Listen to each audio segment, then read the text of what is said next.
Formabanareo. Anganga vesa nga misy vaovao. Manintona sainy maro Prime Ministre nampamoaka nataon'ny Colonel Patrick anisany voaresaka tao anatiny. Zao teneniko aminareo efa namaly mahakasika an'izany zareo anivon'ny ministère misahana ny fiarovam-pirenena. Faharoa ataoko fa tompon'andraikitra maro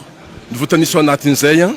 dia efa mirosatsika amin'ny fanadihadiana lalina mahakasika an'izany hitantsika eo nytony. Za sy teny za tsy pelaka sady sarim-bavy kafera manana ozatra raha misy olona tena hoe fahavalo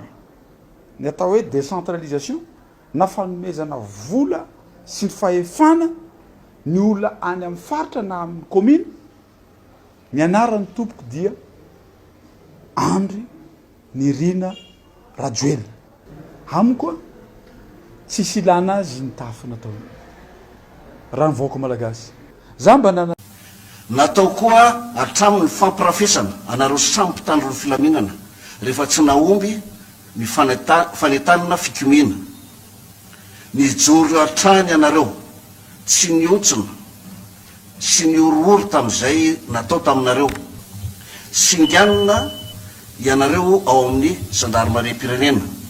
zay nanaovana fanaratsiana sesilany fandranitana fakahalana fanakiviana fandrahonana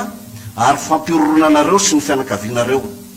natao hatramin'ny fantikana vilona ny kabary nataon'ny generaly ray andeha isotro ronono nanana ny fahaiza-manao sy nanaja ny sotoavina manam-boninahitra manana firaketa-po amin'ny gendarmerie-pirenena.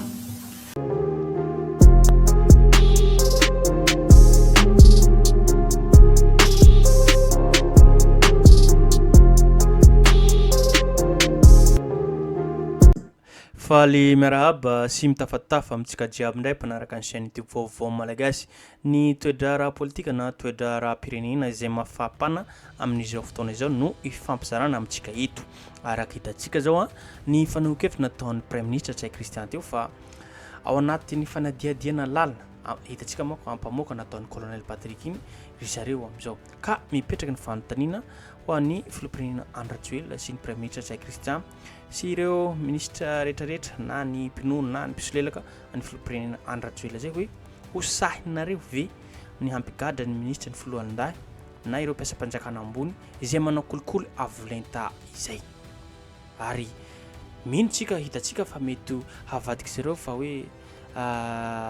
tsy nanao tsisy an'izany kolikoly avolenta zany eo amin'ny ministra ny filohandahy fa mety hitantsika fa vitavita ho azy zany na resaka teo masaka na resaka samby resaka ihany ny zava-misy ankehitriny izay hitantsika ihany koa mako fa amin'izao fotoana izao nivoaka tao anatin'ny fahangina ihany koa ny solombavamboaka lehibe ny mpanohitra solombavamboaka sy tena indrena solonaiko mahakasika ny toetra raha-pirenena fa indrindrindra fitenenany hoe ny teny manko izy manana amin'ny maha izy azy dia hoe izy tsy sarim-bavy na tsy pelaka fa na dehibe ozatra izy dia manana ny maha izy azy etsy andany kosa nefa amin'izao fotoana izao dia namoaka teny ihany koa nivoaka tao anatin'ny fahangina solombavamboaka Roland Ratsiraka fa hoe tsy manana anjo hanome baika ny fitsarana ny filoham-pirenena Andry Rajoelina ary sy tokony handany amin'ny mpitsara manaprofo amintsika ny filoha Andry Rajoelina fa mandray baika tokoa ny fitsarana ary misy ireo mpitsara eto amintsika feheziny olo ambony azon'ity fitondrana ity ny managadra sy mamoaka ireo teratany malagasy araka izany mety tsara ny famotsorana ny vadin'ny Colonel Patrick saingy tsy mananjo hanome baiko ny mpitsara ny filoham-pirenena izay manko ny fanaokevitra nataon'ny Roland Ratsiraka ary mamafisiny ihany koa fa tsy nisahy Andry Rajoelina ny namoaka izay ataontsika hoe nisy kolikoly avolenta moko ampamoaka moko nataon'ny colonel hitantsika izy fa ny nanao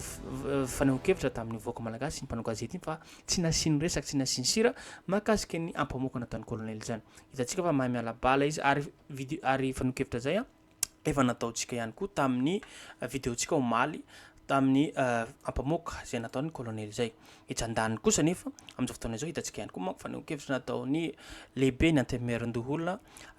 général Richard Rafalomanana na misy ihany koa miteny hoe général Kapsily fa hoe aza manaiky ampiadiny reto mpanohitra reto fa ireo dia mitetika ataontsika hoe hanonga-panjakana hanao grevy etsero amin'izao fotoana izao ne mbola ao anatin'ny nareo ihany ne amin'izao no misy fikorotanany aminareo samy manamboninahitra colonel général hitantsika zao général teo ny fona iny mbola ao anatinareo ihany any am'izao fotoana zao no mikorontany izay no hitany vahoaka ivelany izay mpisehatra tambazotra serasera sy ireo mpanohitra reo ny mpanohitra am'izao fotoana zao ny zavatra avoakanareo ihany no teneny sy tantaraina amin'ny mpisehatra tambazotra serasera zay hitantsika ihany koa manko fa nivoaka tao anatin'ny fahanginana manko ireto piso lelaka na mpinono reto isombavambahoaka andry raha tsy vahiny mahakasiky ny hoe le retsy tena mandinika ave ianareo vao miteny ry honorable Roland Ratsiraka sy ngahy honorable sy tena andrena solonaiky filohan'ny mpanohitra tsy maintsy manohitra bontolo ve satria hoe ao anatin'ny fanoherana izay ny tenareo atongavana ve zany dia toy ny nanao ny nataon'ny président Marc Ravalomanana ity dia rehefa ry zareo dia miteny de tsy maintsy misy idirany ny filoha teo aloha Marc Ravalomanana foana hitantsika zao na solombavam-bahoaka andratsy vahiny na ny loholona Latine Harety Rakotondrazafy eo ihany koa na ny gouverneur ny faritra Analamanga Hirasao Maromaka rehefa ry zareo miteny mandramy micro reto tsy maty valavan-kibro zareo mihitsy ny ity filoha teo aloha Marc Ravalomanana ity rehefa miteny zareo de tsy maintsy mitena an'iny foana toizatsika manko ny fanokevitra nataon'izay hoe raha arkitantsika hoy izy zavatra nataon'ny président teo aloha Marc Ravalomanana tamin'ny honorable Petr Rakotonena sy ny vadiny rehefa noenjeny Petr Rakotonena tamin'izany io izy mbola député miaraka amintsika io ka dia ny vady no samborana natao tazy de nogadraina mba hivoahana Andriamatoa peta amin'izany de nahomby tokoa izany satria ny haritra ny torotoro natao azy ny vadiny ka nivoaka moramora ipety azadinina ny tantara hoy Andry Ratsivahiny zay manko fanokevitra nataony ary tsy manaiky izany fomba izany ny filoha Andry Rajoelina ka namoaka ny baiko fa avoaka ny vadin'ilay kolonely ary tsy izy velively no naniraka ny vitantsika hoe fisamborana fa mitovy amintsika samy naharaka teto aby tambazotra serasera hoy izy tsika tamin'izany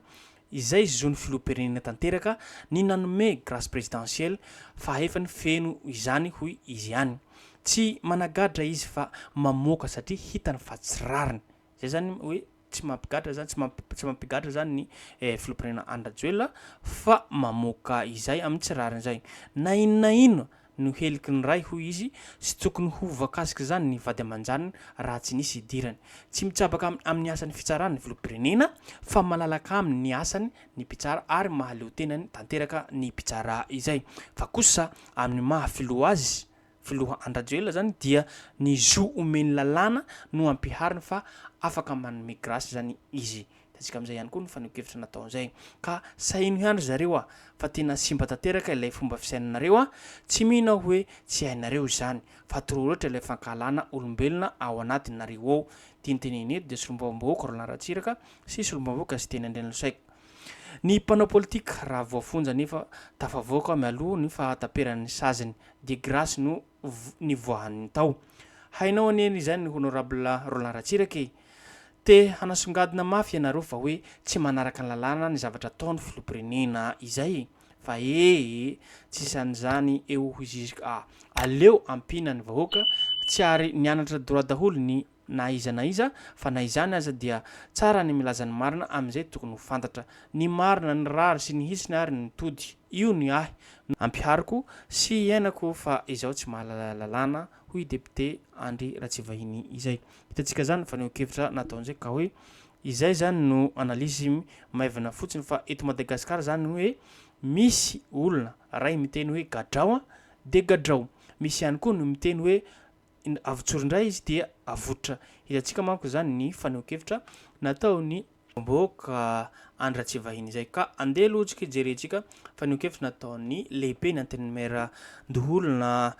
général Richard Ravalomanana hoe général Kapsily makasiky ny toedrara politika toedrara pirenena zay fa azadino hatrany tompoko lahy sy tompoko vavy ny miabone na manao zay na manao commentaire afatsika mahatsaritsary zavatra izay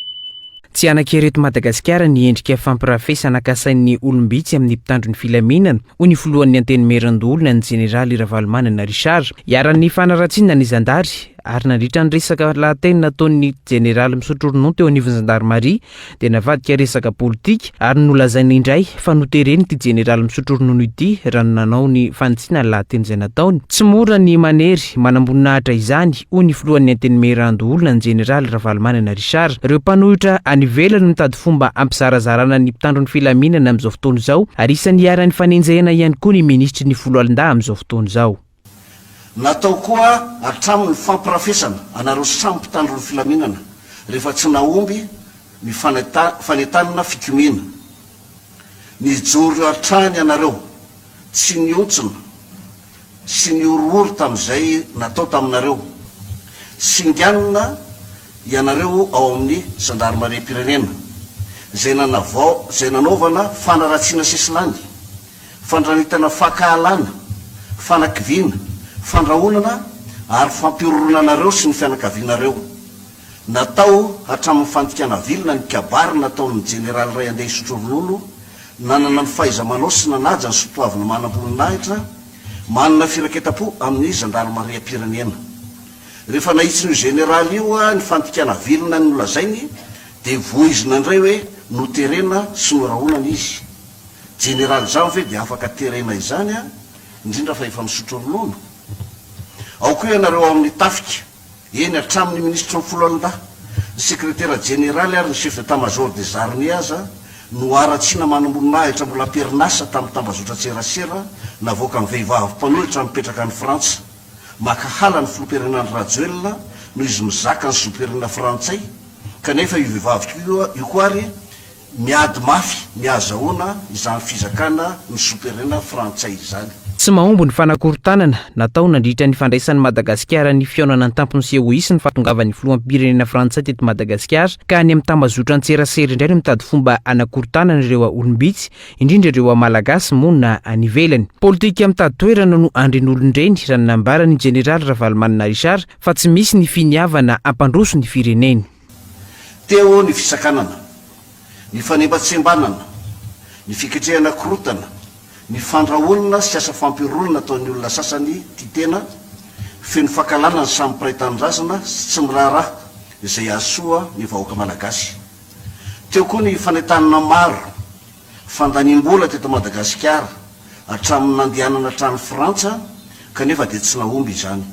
Tsy nisy nanaraka ireo olona ireo na teto toerana na tany ivelany ka fanetanana sy famitahana amin'ny alalan'ny tambazotra tserasera no nataony ary mbola toizany hatramin'izao. Koa isaoran'Andriamanitra no ny fitahiny. Ankasitrahana koa ianareo tompon'andraikitra ao amin'ny fanjakana mahefa indrindra fa ny OMC sy ny EMO no ny fahaiza-manao nanananareo. Manahoezaka amin'nisy ny fitoniana eto amin'ny firenena ny antenimieran-dolona hoy ny jeneraly Ravalomanana Richard tao anatin'ny lahateny fanokafana ny fivoriana ara-potoana ho an'ireo parlemantera androany teny amin'ny antenimieran-dolona izay ahatra 90 andro ty fivoriana ara-potoana voalohany ity.